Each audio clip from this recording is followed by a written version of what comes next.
Saturday, February the 7th, 2009. Temperatures have been soaring above 40 degrees for days.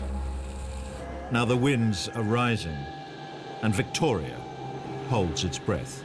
Well, there's simply no way of underestimating the fire threat Victoria is facing over the next 24 hours or so. During Saturday, a gale-force north wind will combine with extreme heat, and that's not a good combination in terms of fire potential.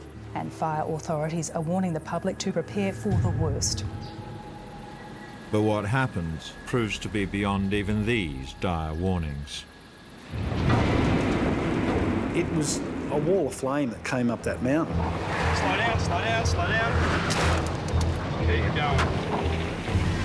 I remember holding Matilda in my arms, and I just thought she's just got to keep breathing. Everything was on fire around us, literally everything in all directions in the 360 degrees that we could see. He said, we're just stuffed. He said, there's no CFA. We're stuffed, we're completely surrounded. I said, can you get out? He said, we can't get out, we can't do anything. I didn't know how long I could hang on, you know. Just because I knew how bad it was up there, I thought there'd be no one coming up. This is the story of Australia's most devastating bushfire.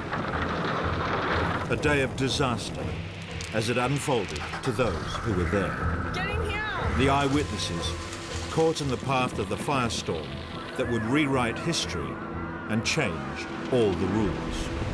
I'd never seen anything like this, and I freely admit I was terrified.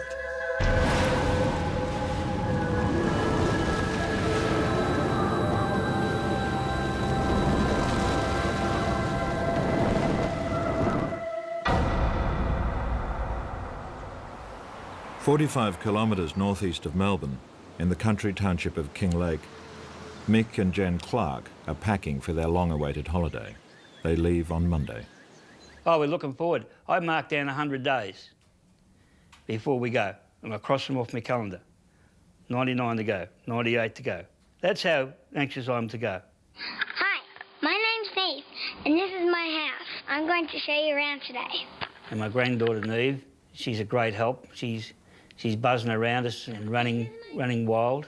This is my cat, GT. Say hi, GT. She was unpacking, putting in the fridge and working out what was going on the holiday with us and what was being left for Danny, because Danny had just started holidays and he was in the house, he was home, he was going to be home the whole 6 weeks that we were going away. Part of the holiday plan is for Mick and Jen's son Danny to stay and look after the home and their wilting plants. You ask him to make sure he waters them, and he says, yeah, I'll do that, you know. Or feed the chook or something, you know. So, yeah, that's the other thing yes, I do, feed the chook. So. Across the road, the Kinglake CFA captain arrives on shift. He is one of 7,000 country fire authority volunteers and staff who are like soldiers waiting for a war that may never happen. I fully expected to sit inside the fire station in a nice air-conditioned comfort and nothing happened for the whole day. That's what I expected. I suppose you've got to look at the history too. I mean, how many times has a fire come through our area? I mean, 26 fires were pretty bad. I think the 39 fires. I think there's something happened in the 60s that came up from the south. But there was captains sitting in probably stations all over Victoria expecting the same thing. Mid-morning in Melbourne, and senior firefighters are gathering.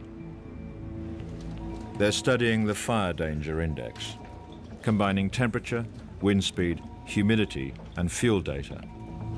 It measures the risk of a bushfire on a scale of 0 to 100. Today, the index is peaking close to 200. In my mind, I'm worried. I'm concerned. I'm thinking to myself, this is a day that, you know, it's not going to be an ordinary day. It's going to be an absolutely horrible day. Yet I know I've faced days like this before, and through Providence, nothing actually happens. If a fire does start, there's a well-established chain of command. Reports of fires from the front line are published on the authority website. Armed with this information, ABC Radio, the designated emergency broadcaster, transmits the warnings. 774 ABC Melbourne and ABC Victoria, your emergency services network. Bushfire information.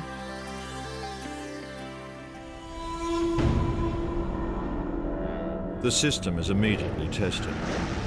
An hour's drive north of Melbourne, 60km/h winds tear down power lines at Kilmore East. A fire ignites. The Kilmore East fire, you probably had less than 10 minutes, probably somewhere between 5 and 10 minutes from the time it ignited to the time it started. Now it seems as though it's probably been about 15 or 20 minutes before actually the fire authorities actually were aware of that fire, and then you have to actually get to the fire, and then you have to start working on it. So it was well beyond a suppressible stage by the time firefighting authorities were actually there. The fire is out of control, but nothing Australia hasn't seen before. As it drives towards the Hume Freeway, concern is tempered. The 100-metre wide barrier should stop a regulation bushfire dead in its tracks. Jesus Christ! Where's the road gone, mate? But this fire isn't normal. Within the hour, fire crews on the Hume can only watch.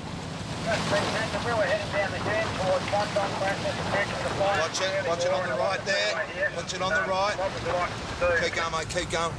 The 4-lane freeway offers no resistance. Gale force winds hurl burning bark and embers across to the other side, where new fires start. The fire hardly hiccuped when it saw the freeway. It basically moved across the freeway as if it wasn't there in reality. Eyewitnesses are worried that the fire is already outrunning the authorities.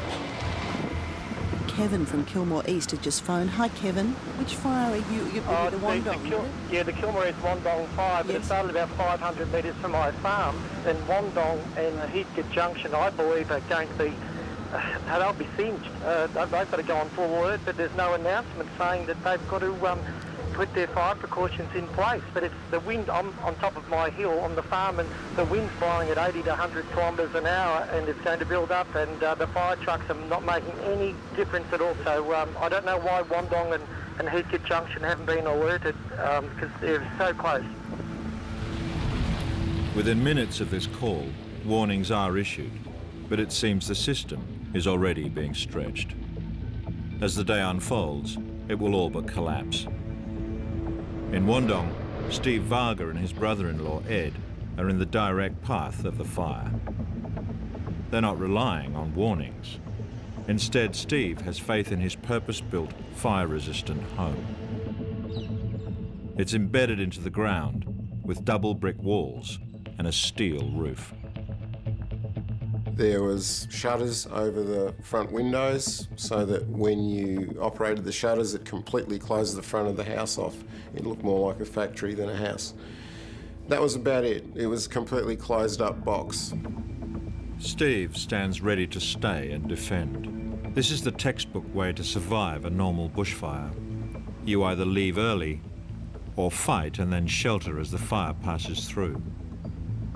A bushfire, as I've always understood it, will have a front that comes through for 10 to 20 minutes. You know, we could go inside, wait for the front to pass, and come out and put out any embers or anything that might have ignited, or, you know, deal with the problems. With the smoke rising, Steve puts his plan into action. The time came we decided to start the pump, and I was hosing down the roof. And Ed started yelling that it was time to get inside. I could hear this noise. It was a bit like a jumbo jet, I think. And I was still holding the hose up there, and Ed started screaming, absolutely screaming, to get inside now. And so I just dropped the hose, and in the midst of all that, there's this noise like the jumbo jet was about to land on us. Then all of a sudden, there's this huge boom as the fireball hit, and the entire carport was just torn off its posts and blown away. I just couldn't believe it. It was phenomenal. And at that point, the whole world, everywhere around us, just went red. was like a tornado, more so than a fire, and the house actually shook. It's buried in the ground and it shook. Ed's eyebrows sort of go up and I go, Jesus, you know, and it said it all. We just didn't know what was going to happen next. The fire has passed through with such ferocity that everything outside is relentlessly burning. There wasn't a 20-minute front. There wasn't a front at all. There was this explosion, which we could call the front, and then there was this intense burning for like 2.5 hours. So when we got out of that house, it was ground zero outside. Everything was gone.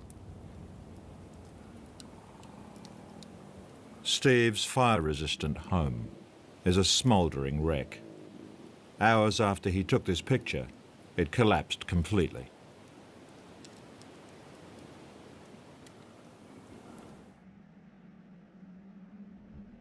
The Vargas have lost everything they own. Their neighbours lost much more. Stephen Lackas stayed to defend the family home. His wife Sandra and son Bailey left with minutes to spare. Stephen perished. Black Saturday has claimed its first life.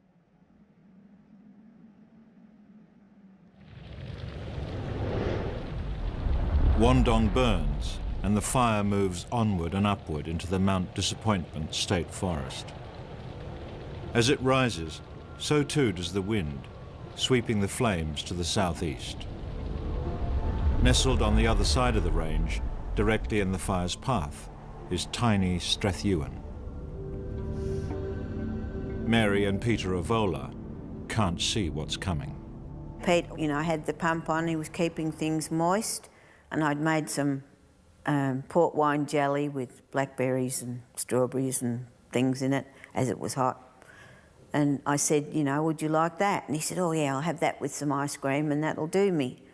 And I think the cricket may have been on that Saturday. So we just sat for a little while and watched the cricket. And then he said, oh, I'll go back out and move the hose. And still, we were calm and enjoying it.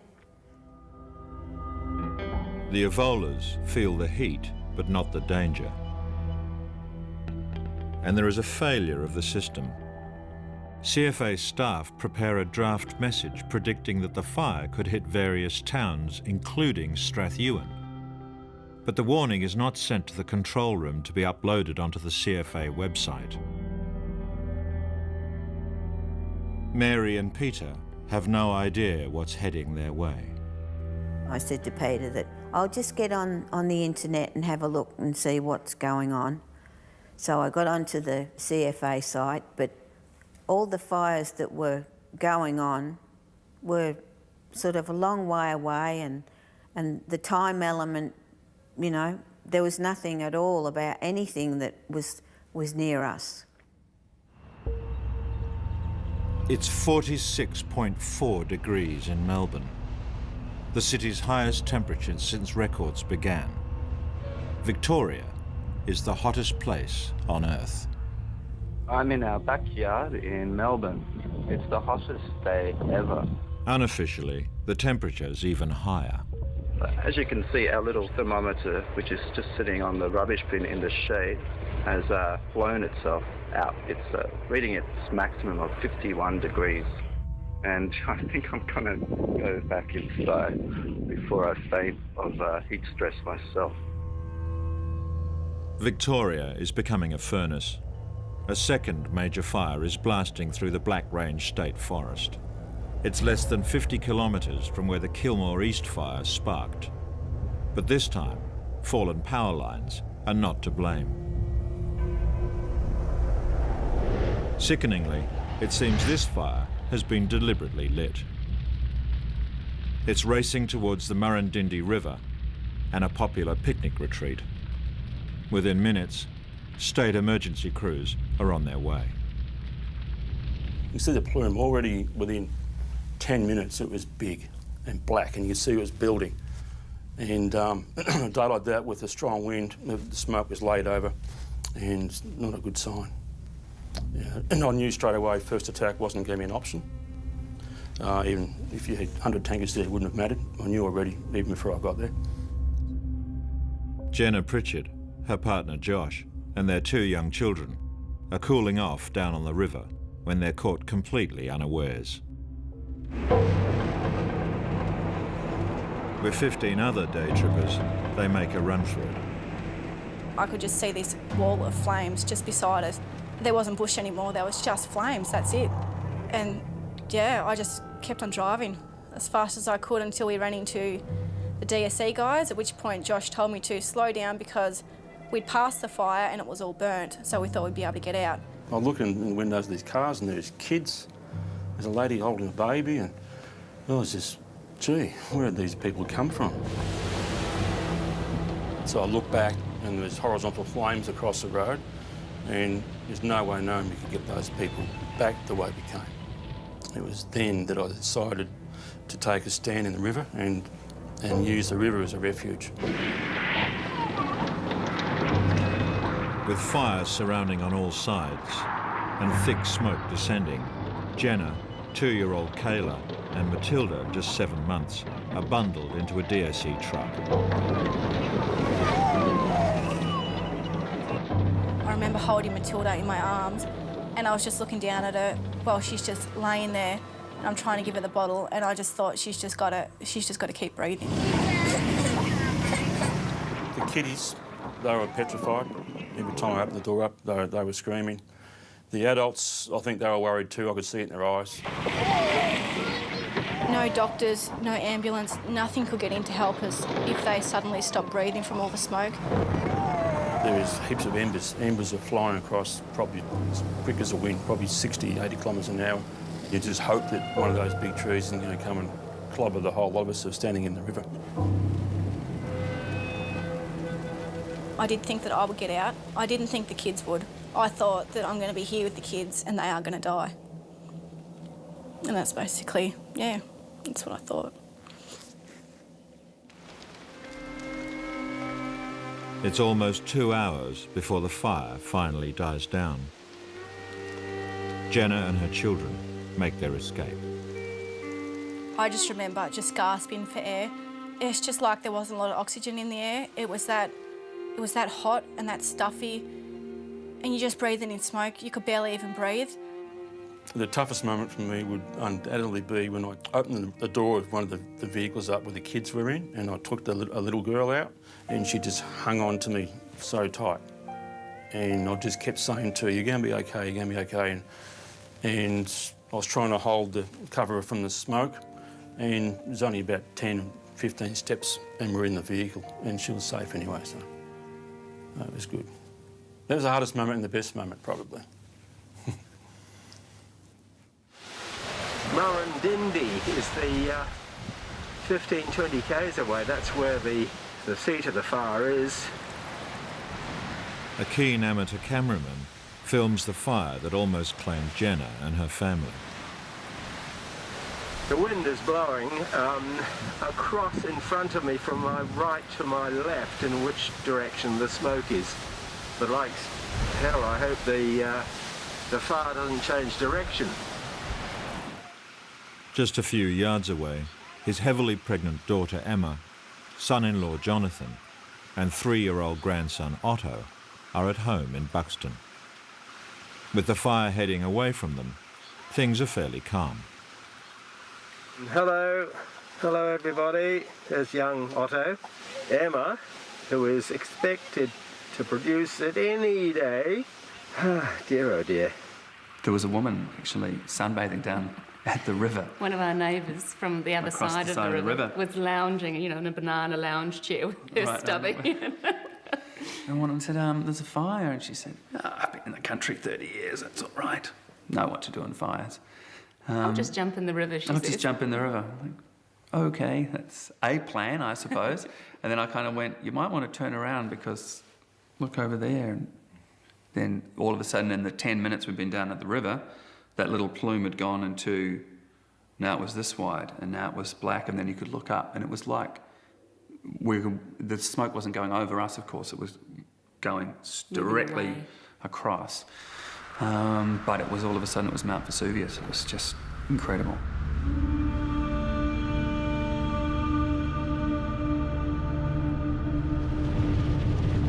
By mid-afternoon, the catastrophe has begun. 10 uncontrollable fires are now burning. 9 major roads and highways are blocked and closed. Beyond the Kilmore and Murrindindi fires, the west is ablaze at Horsham and Coleraine. And to the southeast in Bunyip, containment lines are breached. Not since the worst bushfires in Victoria's history in 1939 has Melbourne been so surrounded by fire. And it's getting even worse. In the southeast, yet another fire is well underway at Churchill, the second of the day to be deliberately lit. The worst-case scenario is unfolding.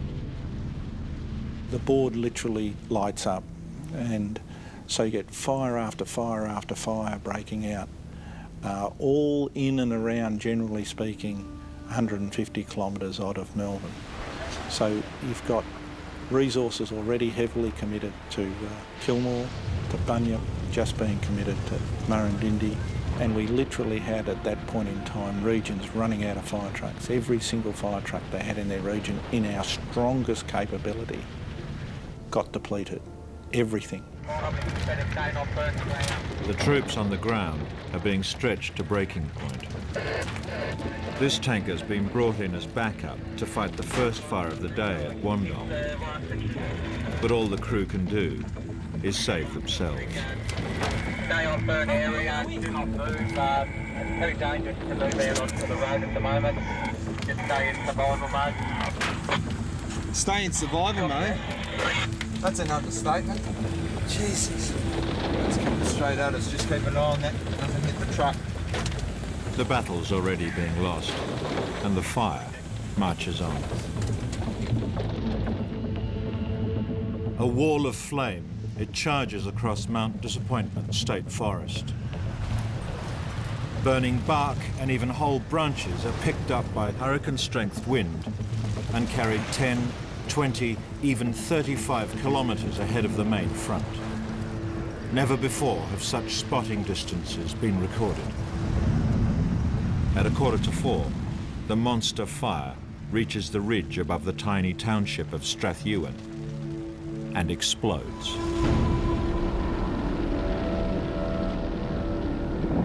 Strathewen was in a valley downwind of this major ridge, the Sugarloaf Ridge.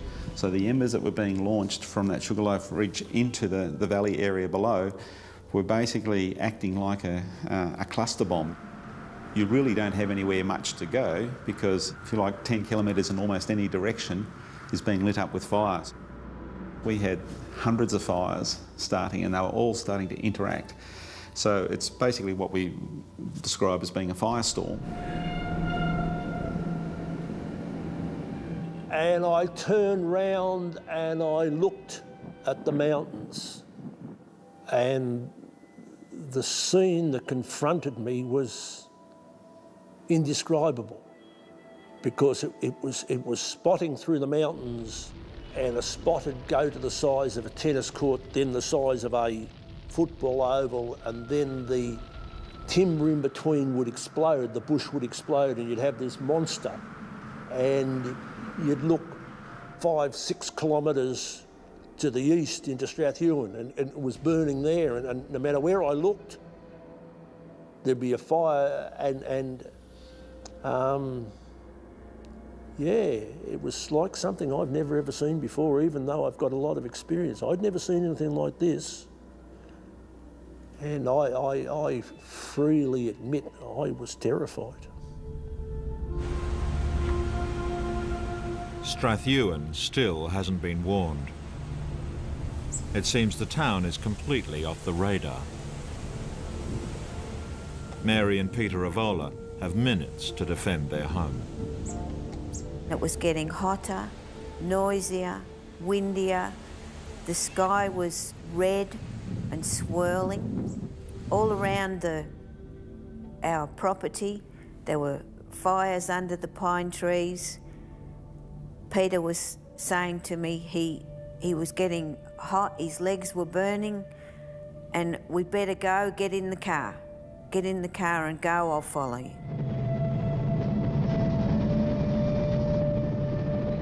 There were flames around and under the car.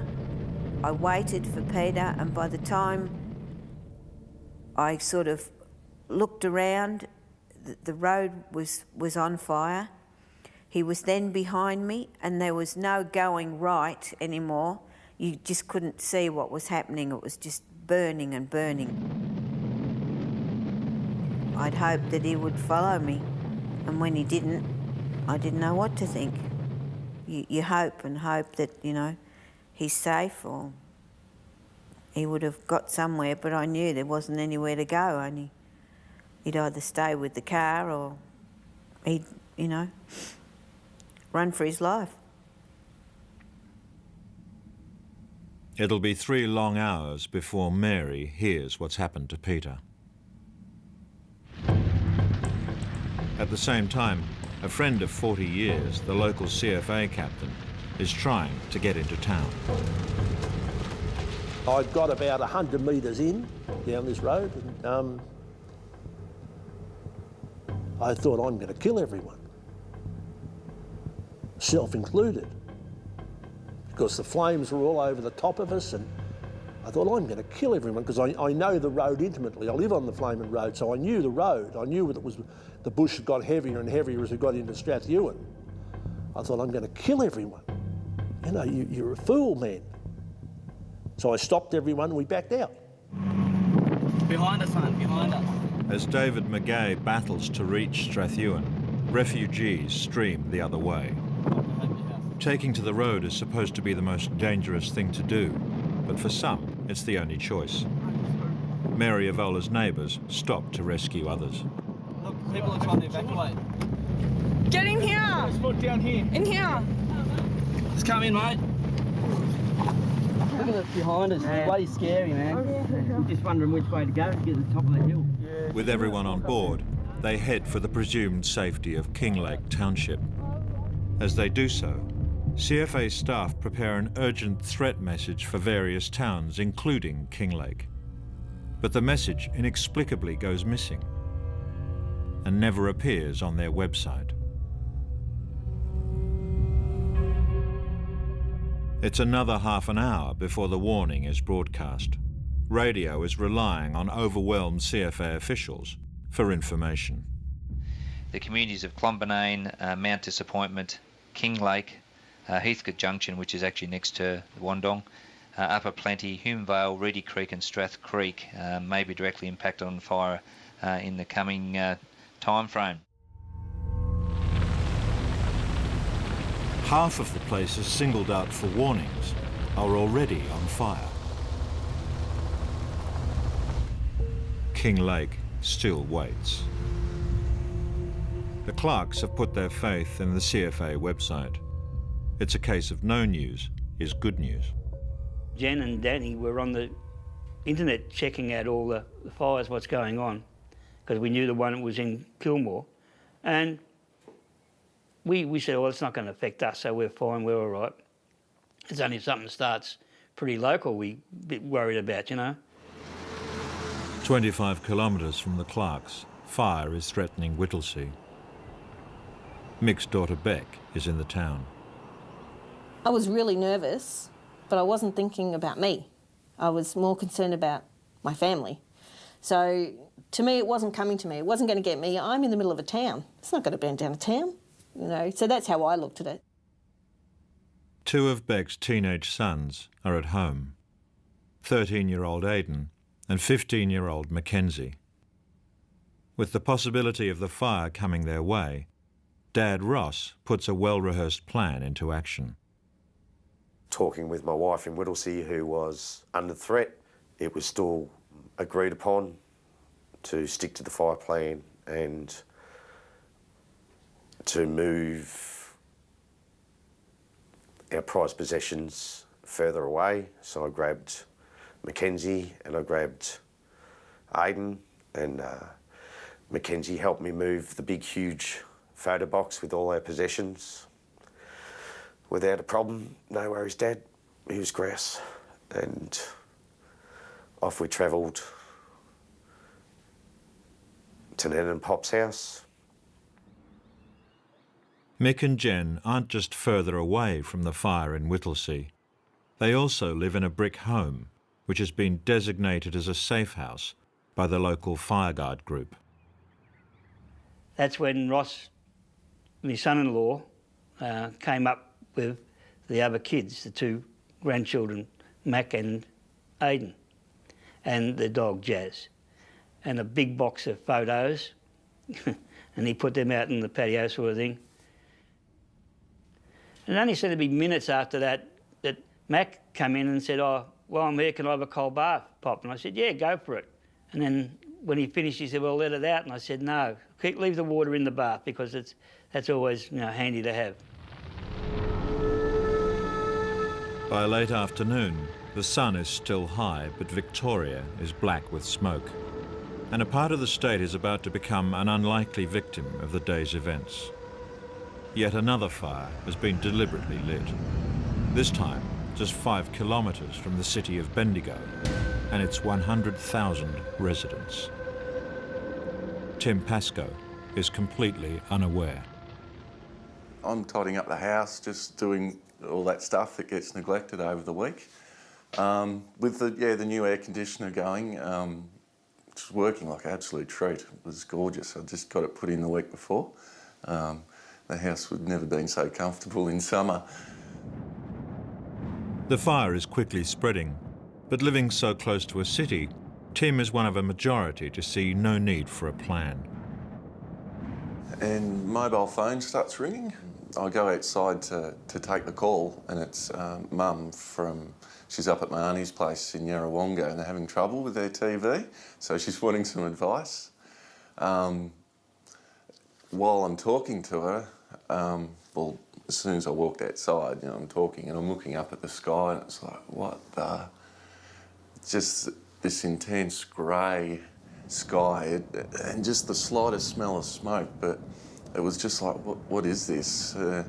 First I'm thinking it's a bomb, which seemed really illogical, but then the next thought was, no, it's a fire. It's definitely a fire. Within the hour, there are spot fires in Bendigo's outskirts. So people living in the Maiden Gully and Long Gully area are being asked to please implement their fire plans. So it's literally in the CBD, Jonathan? Not quite the CBD, but it is certainly approaching built-up parts of Bendigo. Goodness me. Standing between Tim Pascoe and a looming wall of flames is a garden hose. We've gone running out the back just in time to see this monster fireball just hurtling right at us. All we had time to do was drop the hoses and just scream, run. And we ran for our lives basically up the side yard and up onto Union Street. Turned around and like this first waves hit the back of the house, and you could almost shook the house, like it was a solid object hitting the house, you know. And then there was another wave, whack, it's hit it again, and she's just gone up like that. Tim's house is one of 58 destroyed in Bendigo. It was tragic, but at the end of the day, we walked out of there. A lot of people couldn't do that.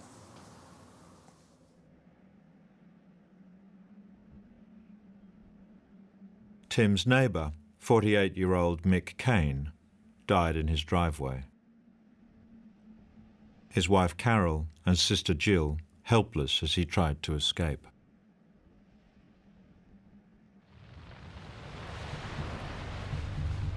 The fire that moved so rapidly towards Strathewen has more towns in its sights. In Kinglake West, yet another family are in range. I had a fire pump, which was always kept in the shed. That connects onto a ring main that I had under the ground, just a 2-inch ring main with 3 36-metre hose reels around the house. Jason Lynn has everything he needs to protect the family home. Since records began, only one person has died defending a defendable house. The plan is for his wife Ruth and their 2 young children to stay with him and shelter. But at the last minute, Ruth's not convinced that sticking to the rules is a good idea. I'm thinking what they tell you. If you're going to leave, leave early, or shelter in your house because you'll be safe. So she said to me, well, if there's a fire close, I'm going. And I said, no, you better not. I said, I can smell it. If I can smell it like that, it must be close. You better not go. And she said, please let me go. Please let me go. And I said, well, if you want to go, go now. According to CFA advice, Ruth has made the worst possible decision to take to the road when a fire is approaching. My daughter, Julia, was asleep in her cot, in her nappy, just in a nappy, that's it. She grabbed her and my son, and I just seen it, and she said, I'm going, and she took off down the road. A few hundred yards away, Ross Buchanan has returned from dropping off his teenage sons at their grandparents'. When I came outside, the sun had disappeared. And when I looked across the paddocks, the flames were coming. And there it was. There was the fire at my place. There was disbelief, and you know, it's a nightmare. So I did my best and spraying water all around, doing what I can.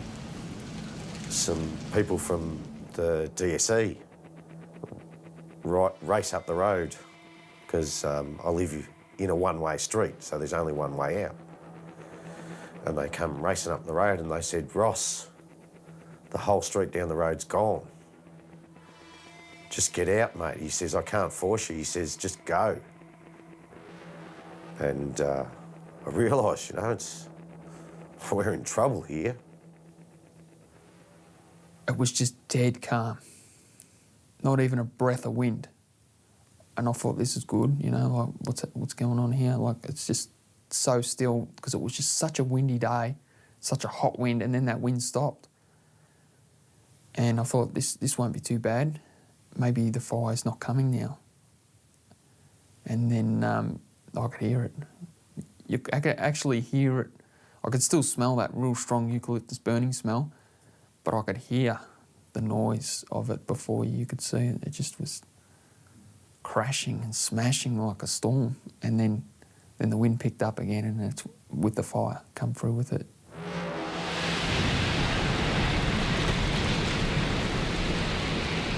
And I was standing there out the front with the hose running, flat out, hosing the house, and I could just see it was just like a tidal wave of fire, and I sort of felt weak at the knees sort of thing. I always thought that was just like a saying, but yeah, I felt weak.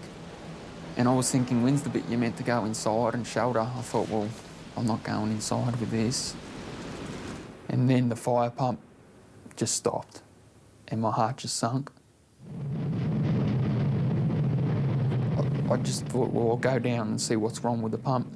It was dark and hard to see, but as I got down towards it, I could see the fire pump on fire. So I just turned around and walked back to the house, yeah. Meanwhile, Ross is overcome and tries to escape in his car. I would get through the paddock side areas and it was just smoky, and I would get to the bush side parts and the flames were surrounded both sides. I can't say whether I'm panicking, you know, maybe it is. My heart's racing, I'm doing lots of swearing. I'm not really thinking about anybody or anything. You know, when I got out, I did say to myself, that was stupid.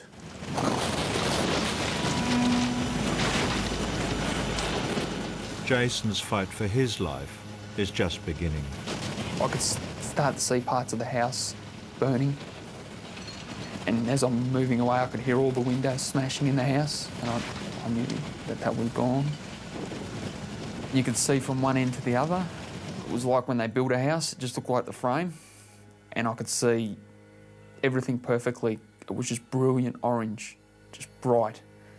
And I could see our bed, my wife's gym equipment, and my daughter's cot. I could see everything right through from one end to the other, and it was just all just burning, and the whole lot was on fire. And the second floor was starting to lower down like an elevator or something. It just started lowering down.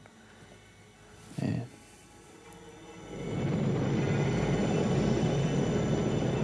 I could see through the skylights of the shed into the shed, which was bright orange. So I thought, the shed's gone. There's nothing left, just me. And then it blew up. And it sort of was just like being king hit, like it just like nearly knocked me out.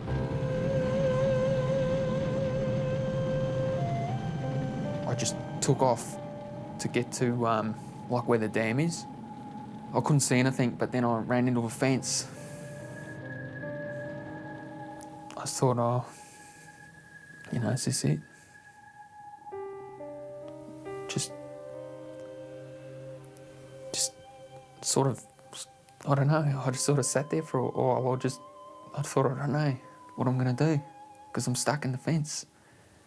And if I was stuck in the fence today, I reckon I could just take one step backwards and step around, but I couldn't think to do that. I just thought, I'm stuck. You know, it's only a couple of wires, but I'm stuck. Just 11 kilometres up the road, the Clarks have no idea that Kinglake West is burning.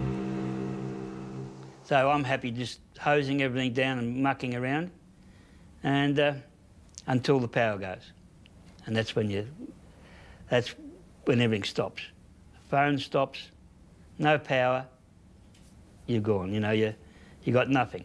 There's still no warnings, so the TV doesn't work, the computer doesn't work. So I got a little radio thing and had that going, but we had ABC on listening to the reports. Still nothing dangerous, you know. 23-year-old Melanie Chambers and her younger sister Penny live around the corner. They know that the Clark's house is one of the safest in Kinglake. And the girls rang me and said, can we come up to our house because it's deemed a safe house. It's brick, and they only lived in a weatherboard shack they rented, so I said, sure, come up. It's just after 5 p.m. At the bottom of the mountain, directly below the Clarks, a fire has engulfed St Andrews. With the ground cleared around his house, Jim Baruta feels safe enough to arm himself with nothing more than a video camera. How safe can you be? You know, I mean, you think if anyone's got a chance, it's someone like me. You know, I haven't got the trees up to the house and things like that, so I thought I'd be fine. But then when the fire came, it was nothing like I'd expected it to be. There it comes. You could hear the noise. It sounded like trains or jets coming towards you in the distance. It kept getting louder and louder.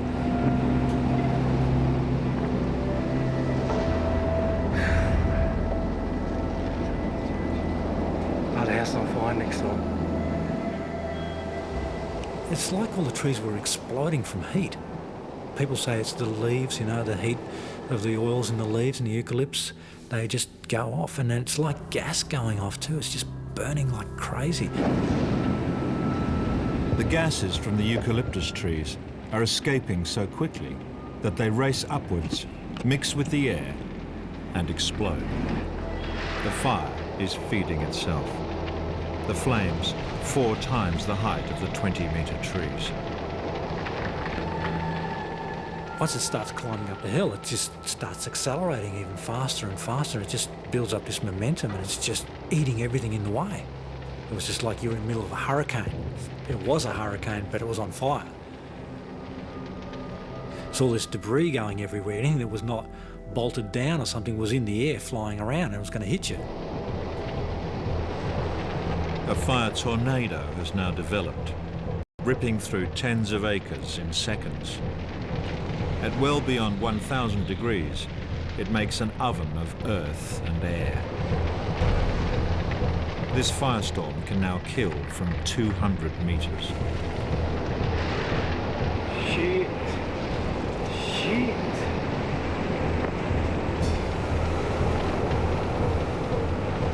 I stood behind the brick pillar out there, and there's no way, if you put your hand out like that, it would have been burnt.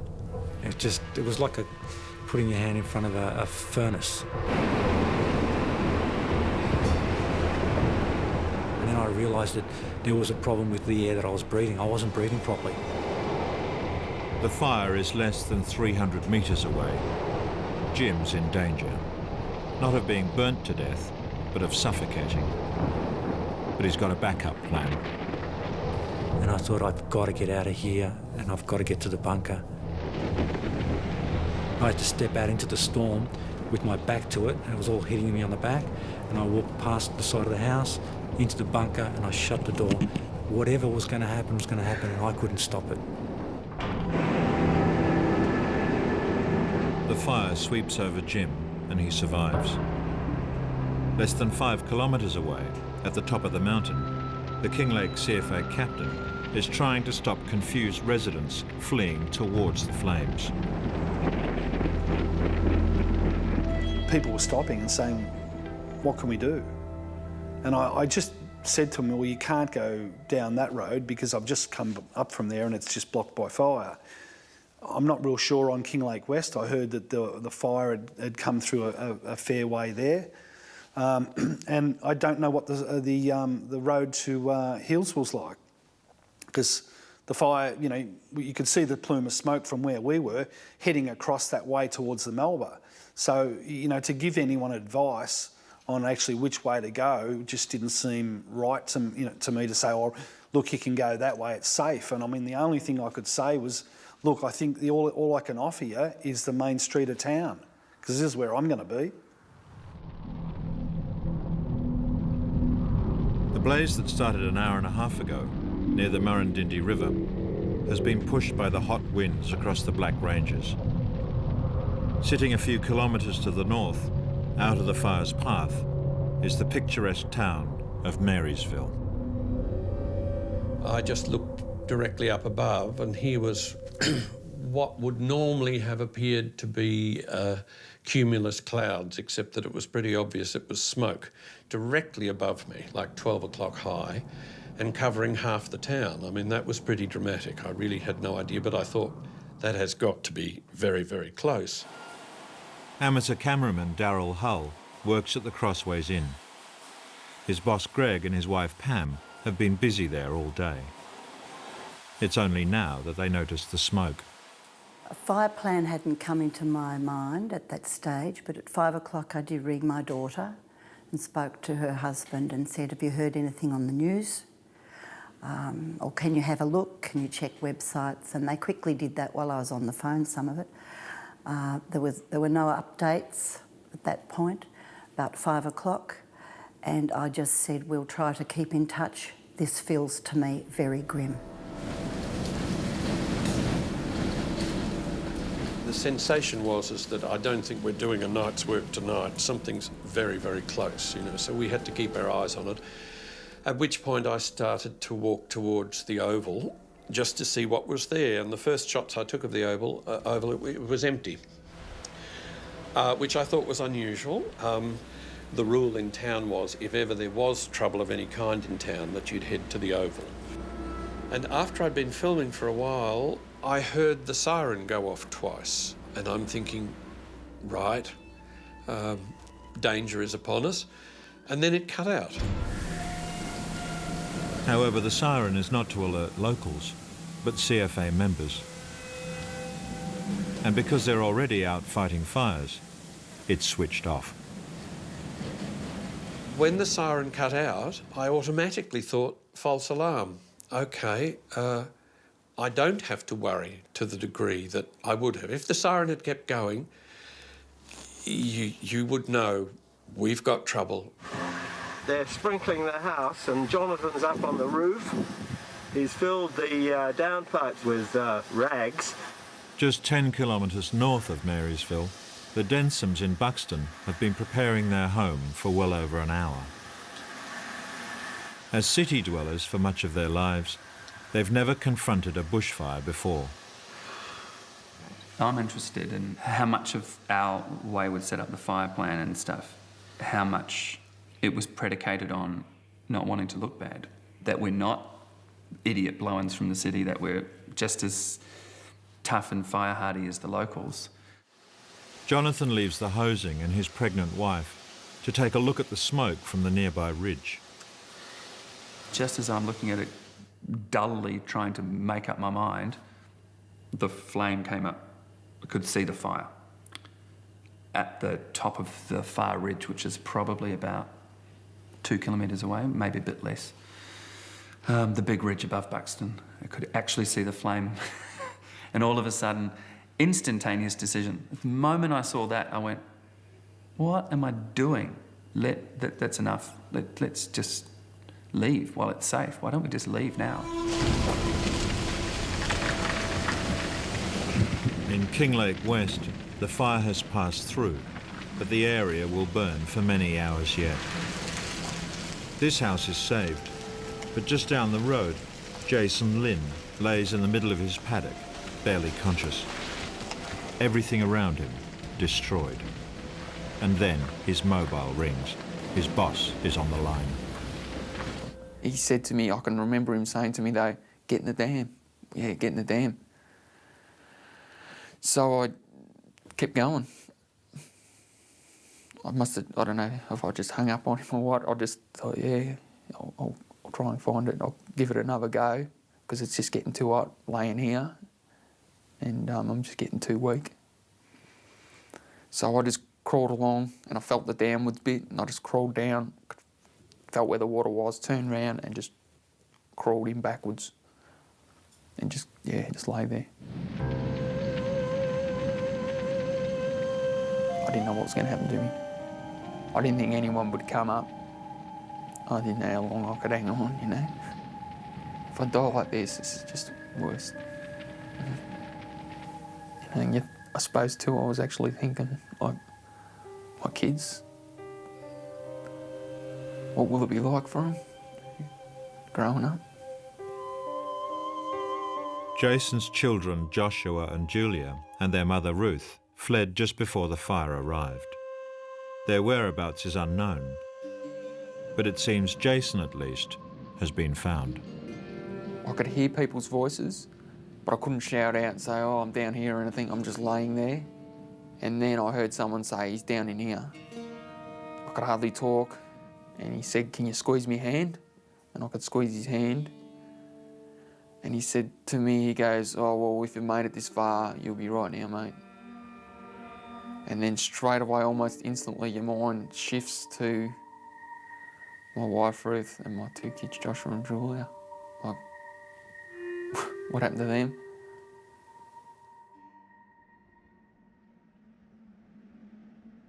Jason's next-door neighbours have already lost their fight to survive. The former Channel 9 newsreader, Brian Naylor, and his wife, Moiri, were fully prepared to stay and defend. 14 more perish in Kinglake West alone.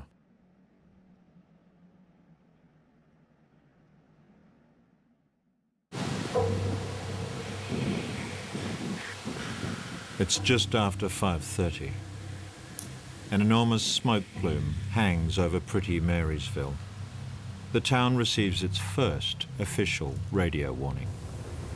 So we've got an existing threat message out for the community of Narberthong, which came under ember attack this afternoon. We're now extending that threat message to include the communities of Marysville and Buxton, which we also expect to come under direct attack from this fire. Less than a kilometre from the Oval, spot fires have already broken out on Kings Road. The CFA captain is at the scene. We ended up with both Marysville tanker and the Marysville pumper. So virtually we had our entire crew up there,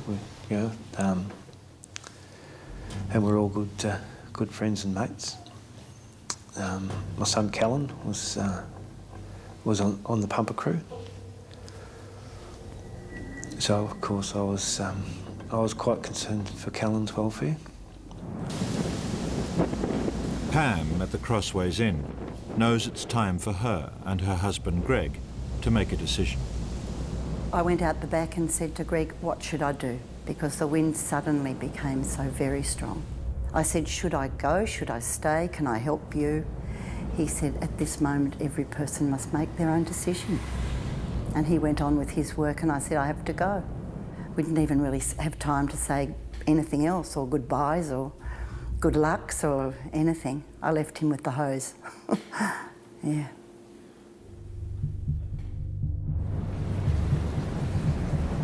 "6:15, and CFA strike teams from other towns are on their way to help. I was aware of cars fleeing in the other direction intermittently at high speeds, and of a horrible purple, brown, black, boiling, cumulus column of hell above Marysville. And I remember saying to Jamie in the front seat, Jamie, this is something beyond anything I could have even imagined. Darrell Hull has already taken refuge at the Oval.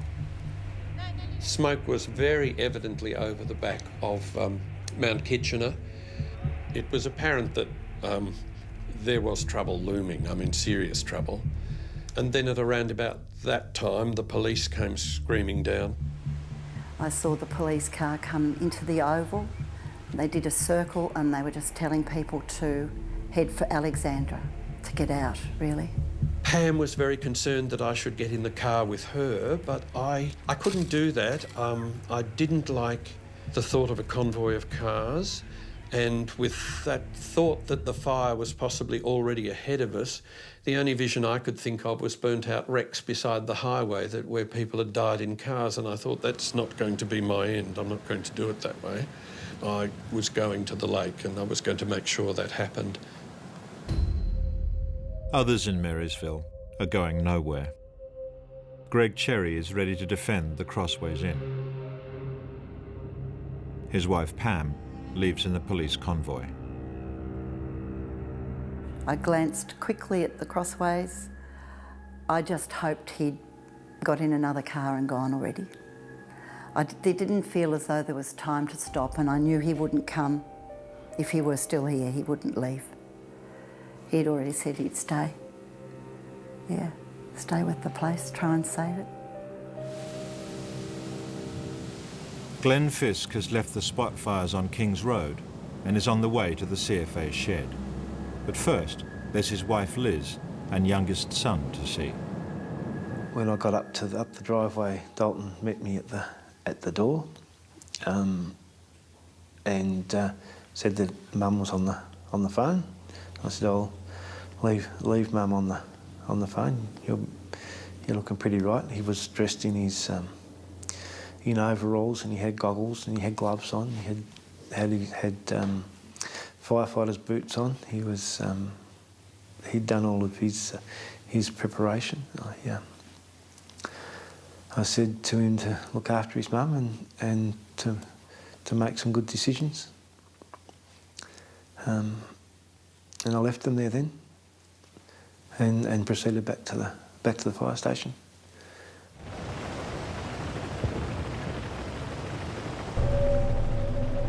By early evening, 90 fires are raging right across the state. Another major blaze will soon start at Beechworth. Towns have already been obliterated. At least 50 lives already lost. But everything is about to get worse. Much worse. Gale force northerly winds have pushed all today's major fires to the southeast. But the wind is starting to shift direction. The southerly change begins to push the fires northeast. The effect will be devastating. It's the fear of everyone. It's everybody's fear, is that if you haven't got the eastern flank of the fire controlled, it's going to turn and push. And that's what it did. That's what it does, and that's what it did. And what happens on the wind change is that 50 kilometre flank of the fire then suddenly becomes the head of the fire. So instead of having about a 5 or 6 kilometre wide fire, we've now got a 50 kilometre wide fire after the wind change. And this is exactly what's happening to the fire that started at Kilmore East.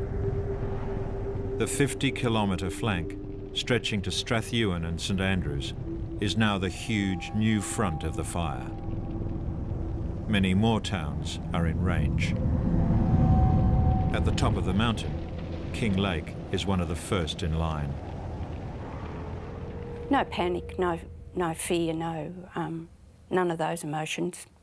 Just put the plan into action and the fire will go over the top of your house, and then when it's gone over the top of your house, you come out with your mop and bucket and you put out the embers. We knew the plan. We had been told it 100 times. We knew it off by heart. The Clark's house is full. Mick and Jen wait with son Danny and their grandchildren, 15-year-old Mackenzie, 13-year-old Aidan, and 9-year-old Neve. Neighbours Melanie and Penny, the Chambers sisters, also shelter. I was still in shorts and a shirt and thong sort of thing. And Danny, my son, come out and told me to go and put your fire stuff on, your woolen jumper and your tracksuit. And I said, yeah, righto. And he said, you know, I'll just spray out here with a firefighter. He was going. So I was lucky he come in and told me to do that. So that was one thing and he's still arguing me and saying, you're silly, you're doing you're doing this wrong, because he always said that to me anyway, I was always doing something wrong. So anyway, he made me go and change, which was good. I started to get told the kids to get into thicker clothes and help Neve get into hers. The two young lasses down the street had come up by this time and they came in with their animals, and I said to them and to all the children, we need to wet some towels and put them in front of the doors. 5:58. King Lake has been warned once on the radio, and an urgent threat message has just flashed up for the first time on the CFA website. But with the fire racing towards the main street, warnings are now irrelevant. There was a lot of smoke, a lot of embers and wind. There was people crowding into the fire station, people panicking, kids or people crying. It was crazy.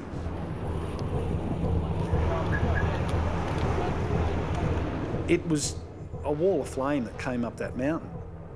It came up so fast that I've never seen the likes of. As the town is engulfed, those on the main street scramble for cover anywhere they can. This cafe becomes an emergency refuge for the stranded. While just yards away, the Clarks cling to their plan.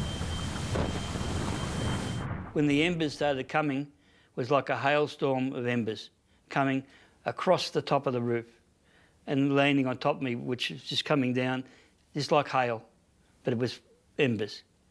So Danny yelled out, he said, the front's on fire, and I directed the hose over the roof into the front. And that didn't seem to be doing nothing. And that's when they said, you better get in the house. So I came racing, I just dropped the hose and raced into the house to help them in there. And by this time, Jen had blocked all the doorways up with wet towels. And the girls were laying down, the chamber girls, and Mac and Danny and my dog Pearl, all in the hallway. And Aidan and me are stepping over the top of them to carry the buckets to the lounge room. I need to get a hold of Mum and Dad. I need to let them know that Ross has got fire and that it could be coming towards them. And so I rang, and eventually Danny answered, my brother Danny answered the phone and said, Beck, we're stuffed. And I go, what's wrong? And he goes, we're surrounded by fire. I said, you're kidding? He goes, no, we're surrounded by fire. I could hear the smoke alarms and I could hear the dogs and the kids all crying and screaming in the background. And he said, we're just stuffed. He said, there's no CFA, we're stuffed, we're completely surrounded. I said, can you get out? He said, we can't get out, we can't do anything. He said, we're stuffed. And I said, okay, mate. I said, I'll let you go. Just do your best. And that was it. I wished I made him give me the phone to one of the kids so that I could have at least talked to them. I walked into the lounge room to make sure that everything was sort of all right, and I've had floor-to-ceiling windows, 4 of them in the lounge room, and they just all blew in simultaneously, and the fire was in the lounge room. They were breaking and popping, and then the curtains caught on fire, which we hadn't taken down. There's another thing we had no time to do, which we knew we had to do. So once the curtains caught on fire, the smoke filled the house up, and you just couldn't breathe and see. And Aidan and me are carrying buckets of water, and we're throwing them on the windows, trying to douse the fire.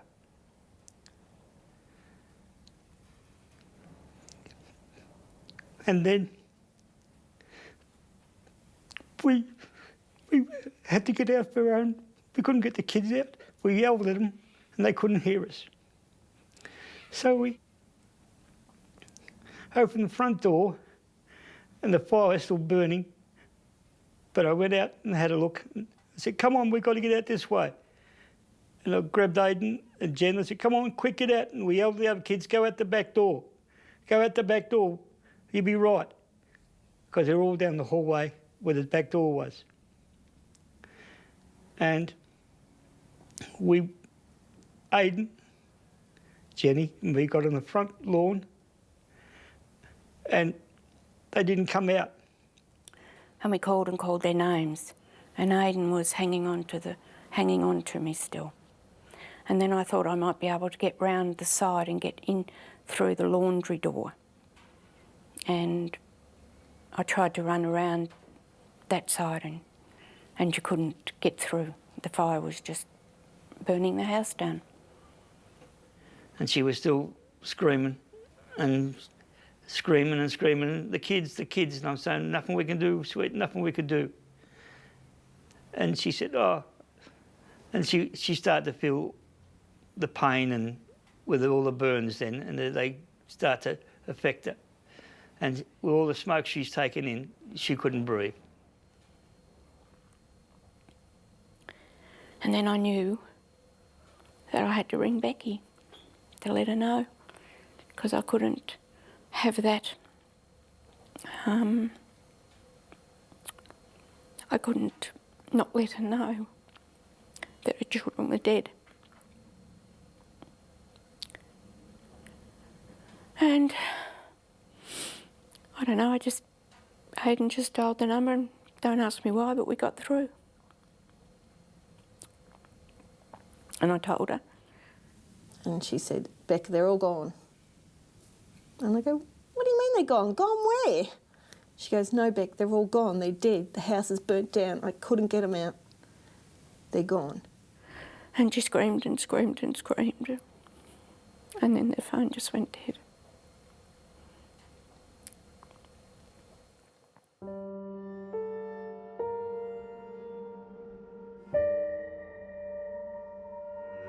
Danny Clark, his 15-year-old nephew Mackenzie, neighbours Melanie and Penny Chambers, and little 9-year-old Neve all lost their lives trying to protect one another in the same home.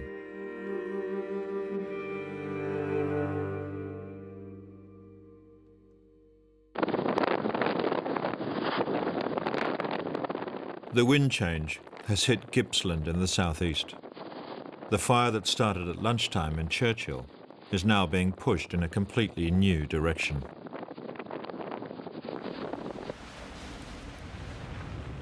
It reaches up into the Strzelecki Ranges. The steep inclines pushing the fire quicker and quicker. Temperatures scorch beyond 1,000 degrees, hotter than a kiln. By 7 o'clock, the fire reaches Coligny, where a veteran of Victoria's worst ever bushfires in 1939 takes to the trenches once again. It's just like somebody getting a great big shovel full of red hot ashes and dropping on you. All of a sudden, You know, it was pitch black with smoke and that and heat, and we knew it was there, but generally you can fight it. But at this particular one, it just seemed to hit you. You hadn't a chance. Charlie and his neighbours received their first radio warning more than an hour after Caligny begins to burn. We are bringing you information as soon as it comes to hand, and as we speak, I'm handed a printout here of an urgent threat message. The Glendonald Road fire is currently burning in and around Traralgon South and Caligny North and South. Residents may be directly impacted by this fire. I reckon the fire was drying the spray out before it hit the ground. And I was still very confident. I got the hose, plenty of water, plenty of power. And I was busy on it, you know. All of a sudden the water cut out. I didn't know why. And I was done then. I had to get away from the house if I could. I couldn't stand up. And I got my feet into the ground like that and kicked myself along and on my elbow, you see. Sat half lay there watching the roof falling. And at that stage, well, to put him on, I was buggered. 7 o'clock in Strathewen. It's more than 3 hours since the cluster bomb of fires enveloped the town. Mary Evola's still not heard any news about her husband, Peter. He was behind me in another car. And, you know, he'd gone off the road a bit further up, and I'd sort of waited for him and expected to have him follow me. But, you know, at that stage he hadn't, so he was up there somewhere. The infernos burn so ferociously, it's only now that CFA crews can force their way in. Well, I came over the hill, and the first sight I saw was a young chap that was driving me, his parents' house fully enveloped, just a blazing inferno.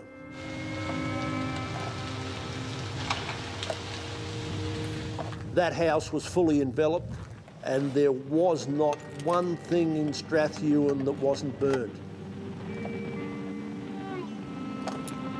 What are you going to do? What are you going to do when you're faced with something like that? I'd never joined the CFA to confront this. Not the magnitude and the catastrophe of that was. But David grimly makes his way further in and discovers the true loss. We got up to the oval, and I can still I can still see it now.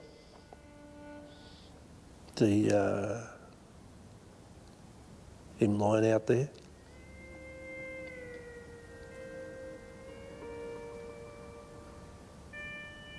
David had known Peter Evola for almost 40 years.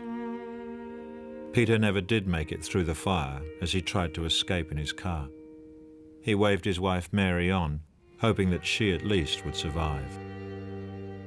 And apparently Peter must have got out of the car, and he ran from where the car was, through a field and across the oval, and he was only perhaps 400 metres from where I got to safety.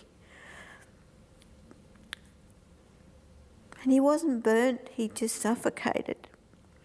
He was still a whole person. And he was only that far from me.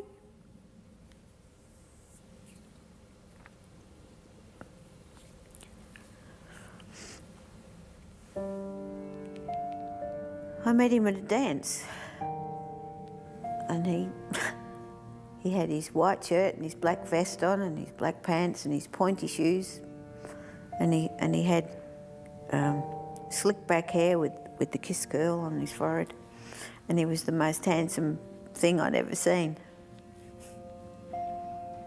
And he's always been that gentle person that we all love so much.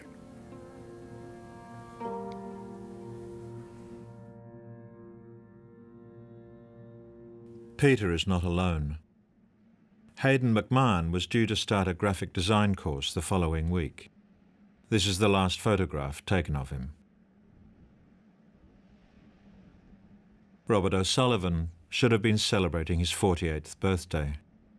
He was fully prepared to stay and defend.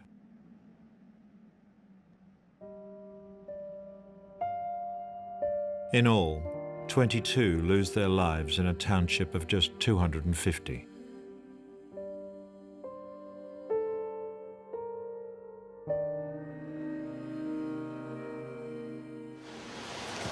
Red alert, we can actually see the fire from here.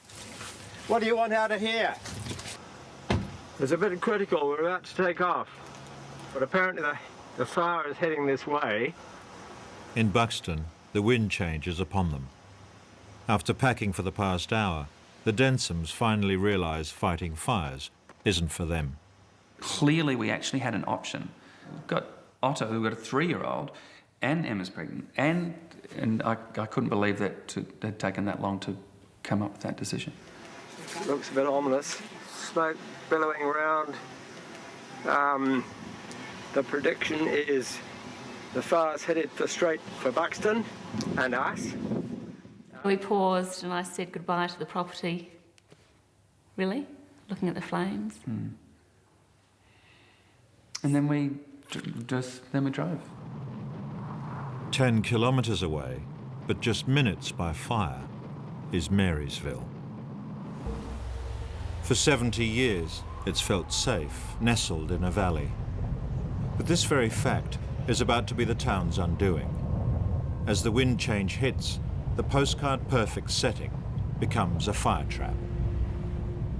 Because Marysville's basically surrounded by mountains around there, the embers aren't going to continue to blow up the hillsides. They basically find this calm area to basically fall out. So Marysville itself then becomes a bowl that's capturing all the embers that have been produced from the fire on the range. Marysville is attacked from above. Thousands of raining embers explode onto the town. Fire crews are helpless, forced to seek cover at the Oval. The truck was just being blasted continuously by debris. The air was just full of stuff, branches and rocks and burning embers, and it was just absolutely like soup. And I think the speed and intensity with which the fire just enveloped and just completely surrounded and covered Marysville, it was just staggering. Just staggering. Just went from being dark and eerie to everything was on fire just in an instant. Everywhere as far as we could see.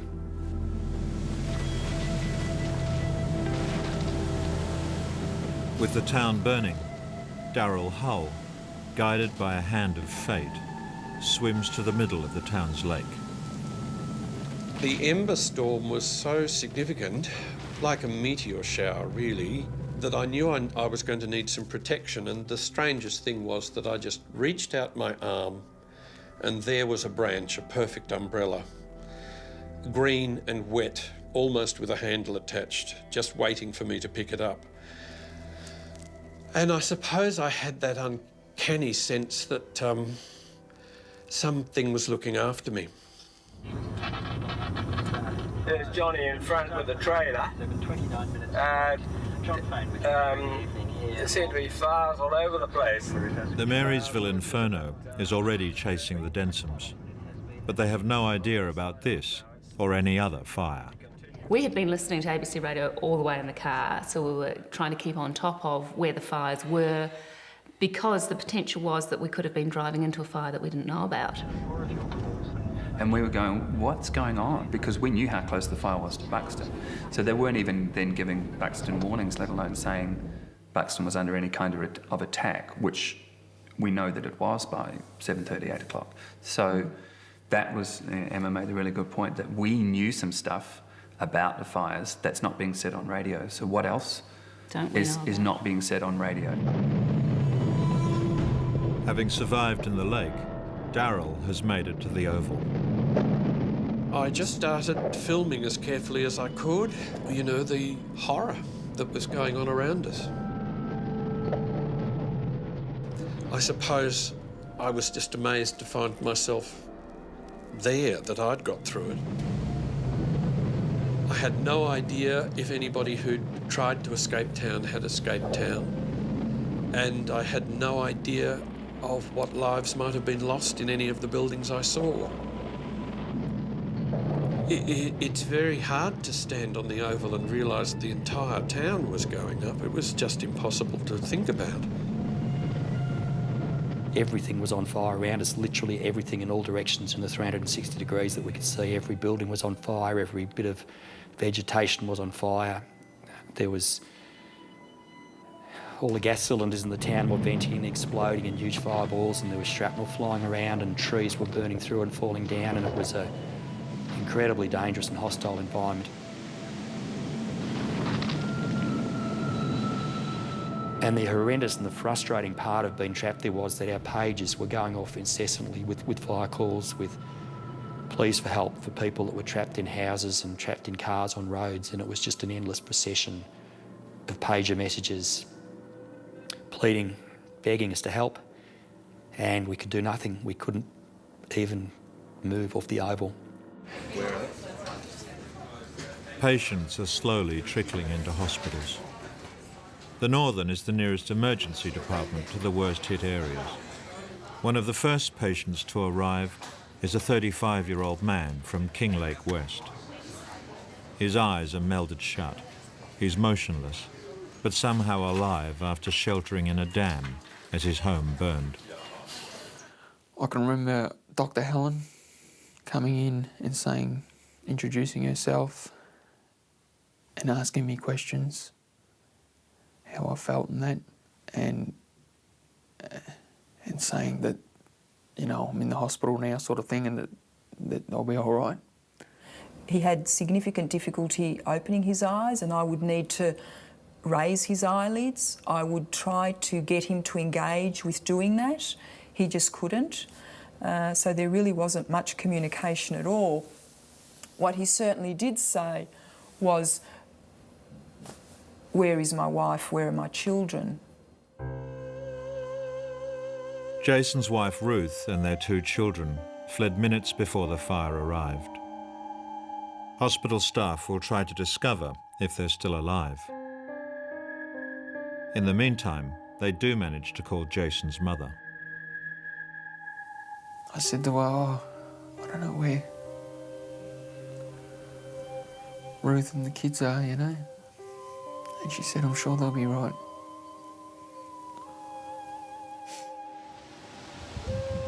Jason's hometown is obliterated, and in Kinglake, the injured are being brought to the CFA shed. Among them, Jen Clark, who has suffered 30% burns and can barely breathe. Her husband Mick comforts her, but there is no comfort. They've lost a son and 2 grandchildren. No one seemed to know what was going on. Everyone was telling everybody that they're trying to get help in, the ambulances are coming, and we knew they weren't coming because they couldn't get anywhere. They couldn't get up any of the roads to reach us. And the helicopter couldn't land because it's full of smoke and fire. There's nowhere for it to land. So we knew that was out.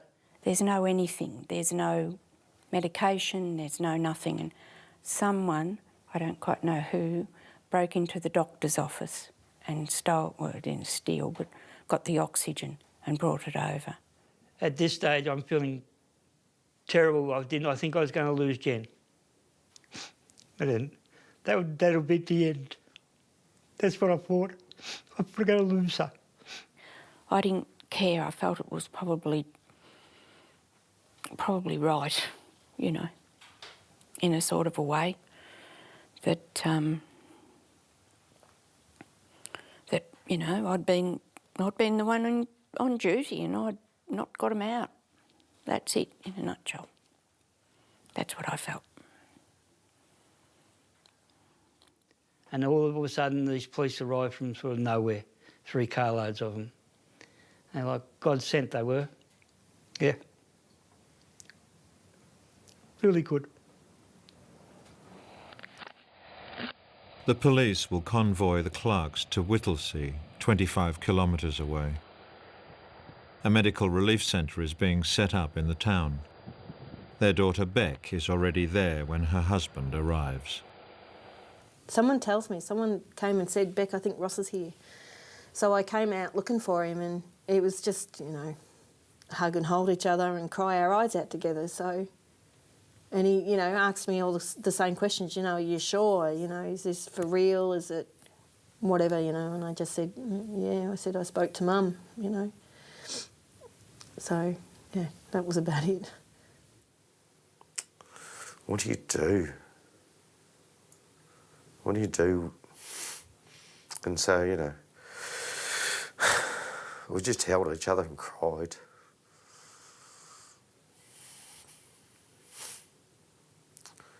Tried to get your head around it. Jen and Mick drive through scorched earth and a devastation that is beyond the physical.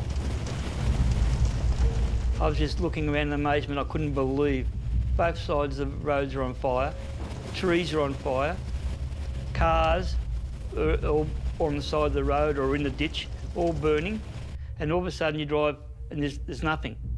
There's no one on fire. It's missed a little bit, and you go a bit further, and it's missed another little bit, and all of a sudden both sides of the road again are burning and joining together, and the fire was still burning out of control. Someone mentions that another police car's coming, and so we waited and it pulls up and they pull out this woman and they put her on a gurney, and the people that I were with said, that's not Mum, and I looked and I said, here it is. I thought I had failed my daughter and that how could I go on when I'm in charge of her children? How can I ever go and face her again?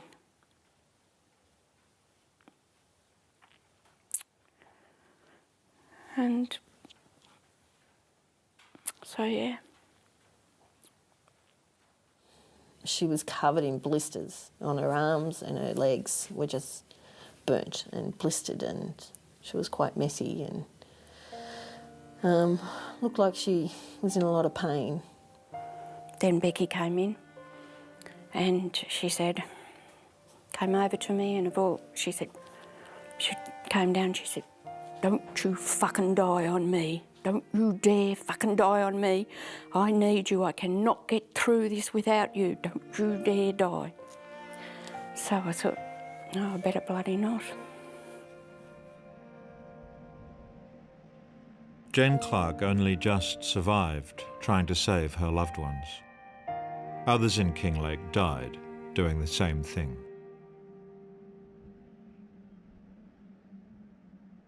Rob Davey and his wife Natasha lost their lives alongside their 2 children, Georgia 3 and Alexis 8 months, at their home on Bald Spur Road.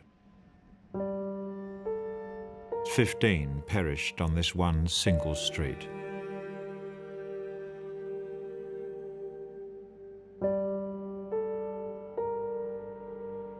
But the fire that destroys Kinglake has just one more cruel card to play. It heads north into the townships of Hazeldean and Flowerdale. Those living on the ridges are hardest hit. Their homes undefendable. But the Flowerdale pub still has a chance. Out in the open and protected by a main road, it's an unofficial refuge. The landlord and a handful of locals have decided to stay and fight.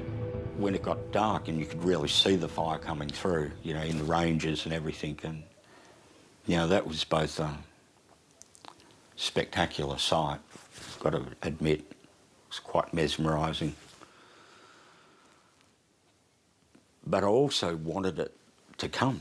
because I was sick of waiting for the bastard. I was just sick of waiting and being able to do nothing at all. We're all beginning to get very, very scared.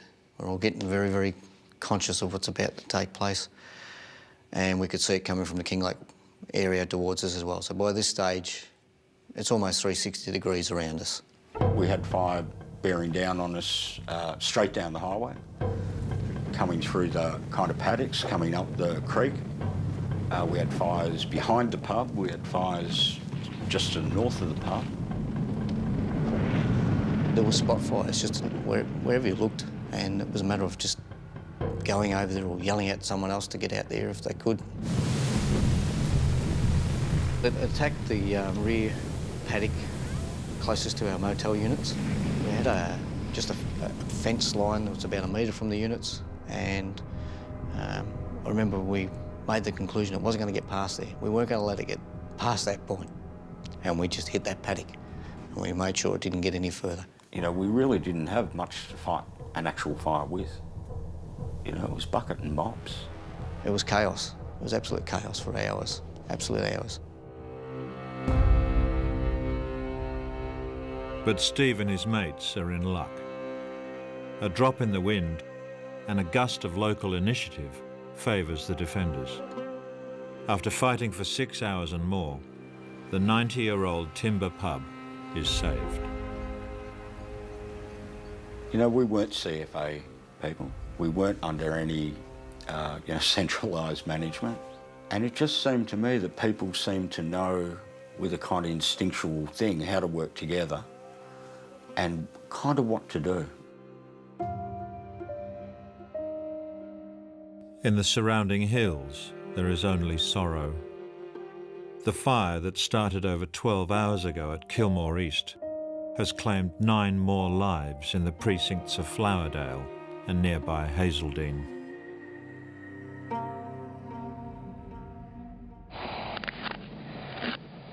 Well to the southeast in Coligny, they're still fighting.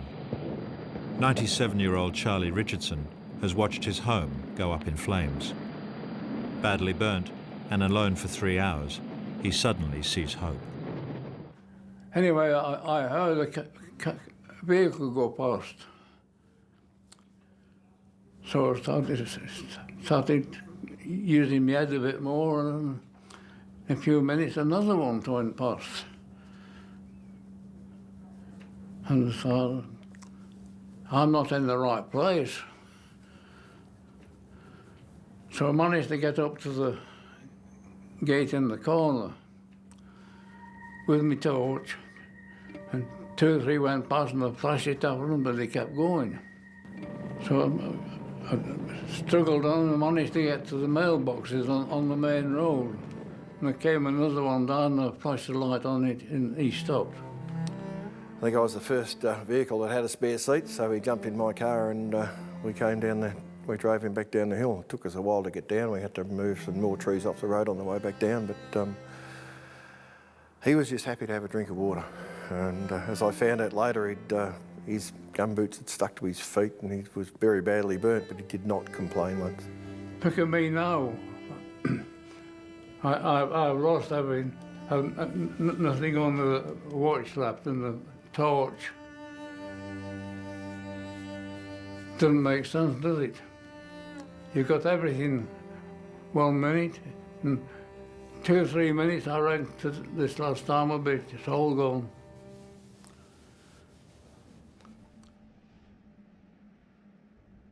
"11 of Charlie's neighbours perish in the pitiless lottery of the fire. Alfred Frendo and his son Scott fled their home only to be killed on the road as the fire missed their house.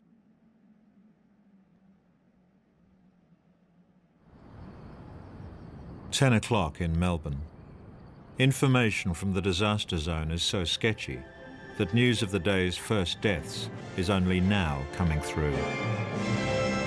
Police have confirmed that 14 people have been killed in today's bushfires across Victoria. 6 have been killed at Kinglake, 4 at Wandong, 3 at Strathewen and 1 at Clonbinane. You get in the car to go home and you feel absolutely terrible. And you get home which I did, and, you know, I walked in the door and I said to my wife what was going on, and she said, "That's terrible." You know, she said, "I've just heard on the radio." And I said to her, "It's going to be a lot worse." And she said, "Like what?" And I said, "A real lot worse." And I distinctly remember she tried to put numbers into my mouth. And I couldn't say it because I didn't know, but I knew it was going to be worse.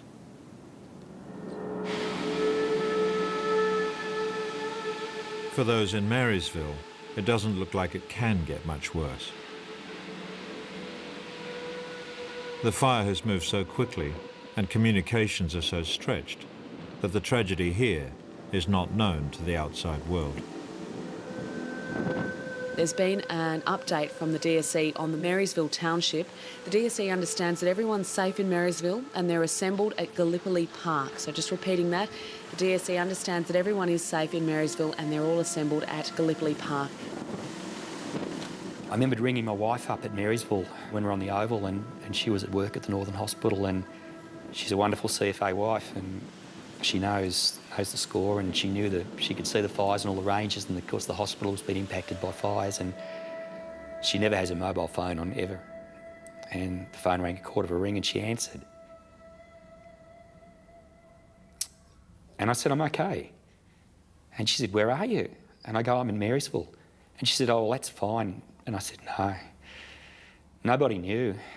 Nobody knew about Marysville at that point. And I said to her, "The whole town is gone, Mandy." And she said, "Oh, it can't be." And I said, "The whole town is gone." And it was. For those who managed to escape, refuge has been found, but confusion reigns. Pam from the Crossways Inn is safely in Alexandra, 40 kilometres away, but she's frantic for news of her husband Greg, who stayed behind.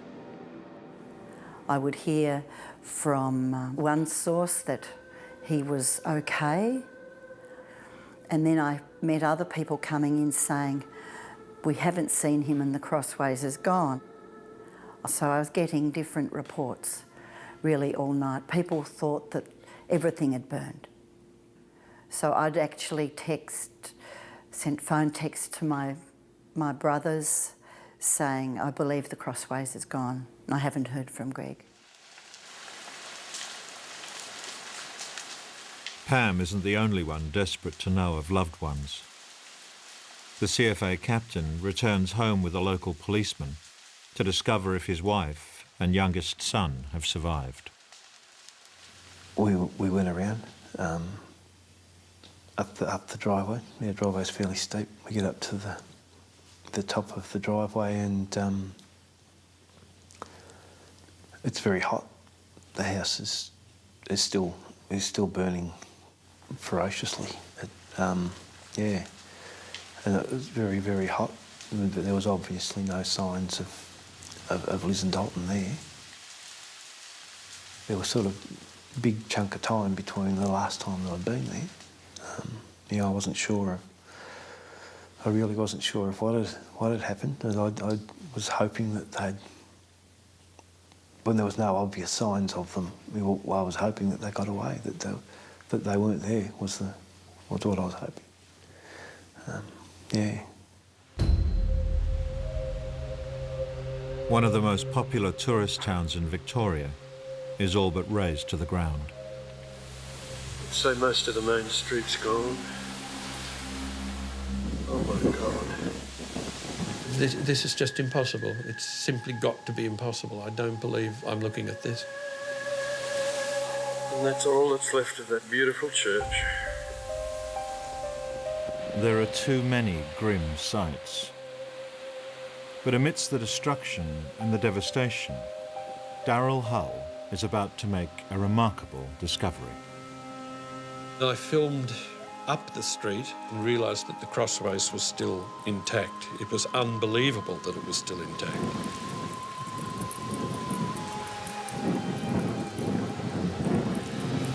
Greg has saved the Crossways. Pam's husband Greg has spent half the night throwing water on the crossways, the other half sheltering for his life.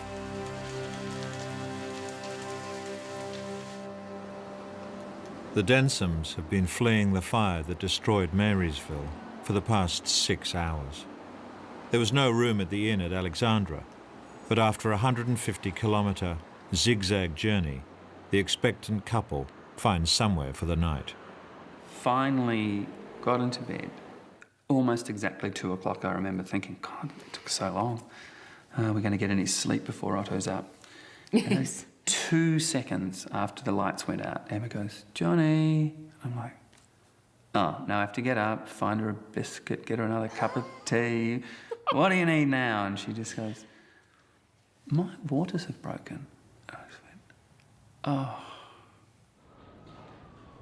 While the Densoms make their way to one hospital, at the Northern Emergency Department, one of the patients, Jason Lynn, has every reason to fear the worst.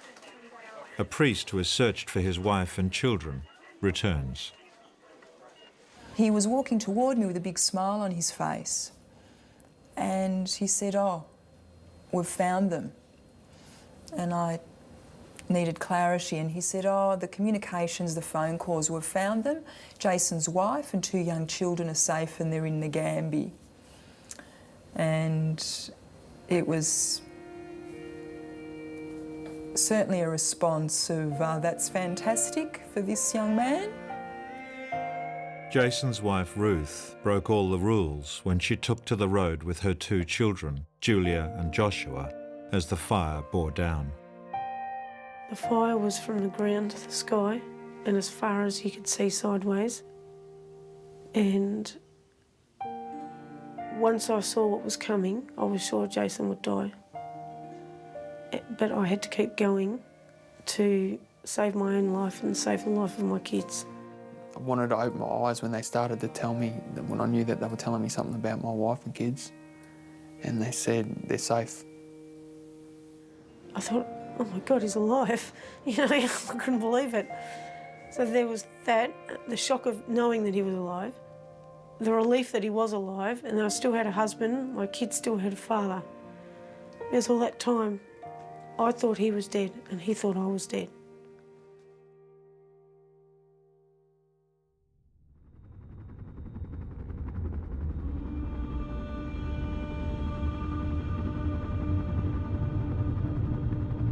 Sunday, February the 8th, 2009, Marysville.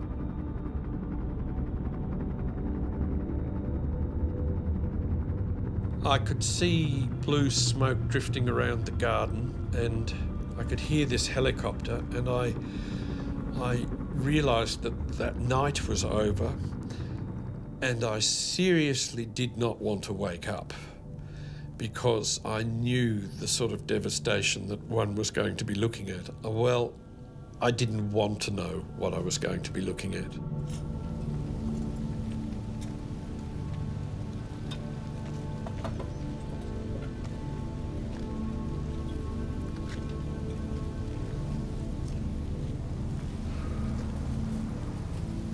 At first light, I decided that I need to go back to home and have a look.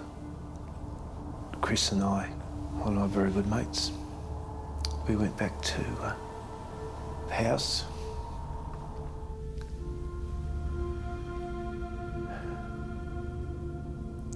And we found Liz and Dalton.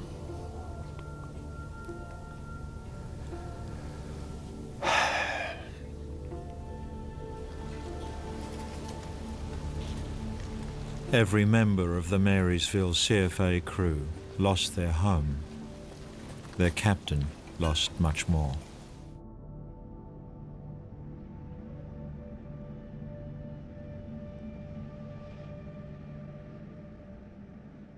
As Glenn tried to defend the town and its people, his wife Liz and 15-year-old son Dalton perished trying to save the family home.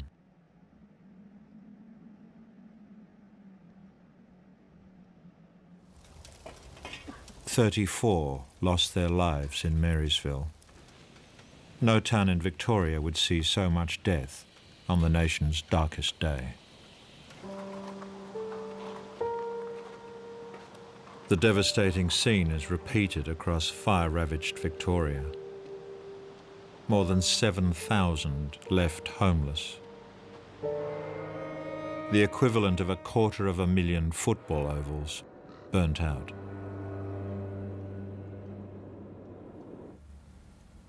The next morning, I just remember the greyness of the road. It was just like ash, and it was barren and grey. And you want to look at what's happened, but everything looks like a bomb went off and there's nothing there. And then all of a sudden, green and normality in just a few 100 metres, not even a kilometre from where it had all been. It was fine, just like nothing had happened. But there is new life amongst the ruins.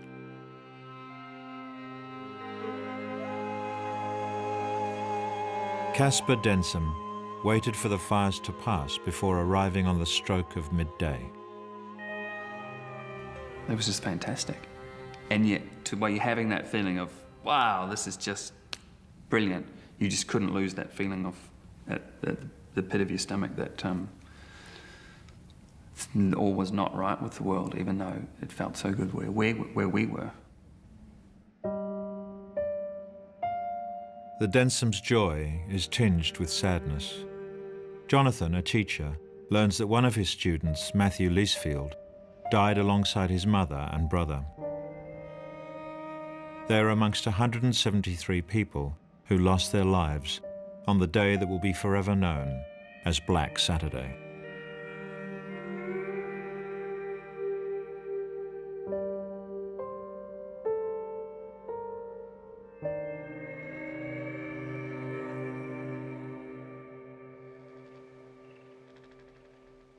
For those who survived Australia's worst bushfire disaster, life goes on.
The arguing point now they're about who's to blame and not, and they're going to do this and they're going to do that. I don't care what they can do, and a day like that, nature will take over.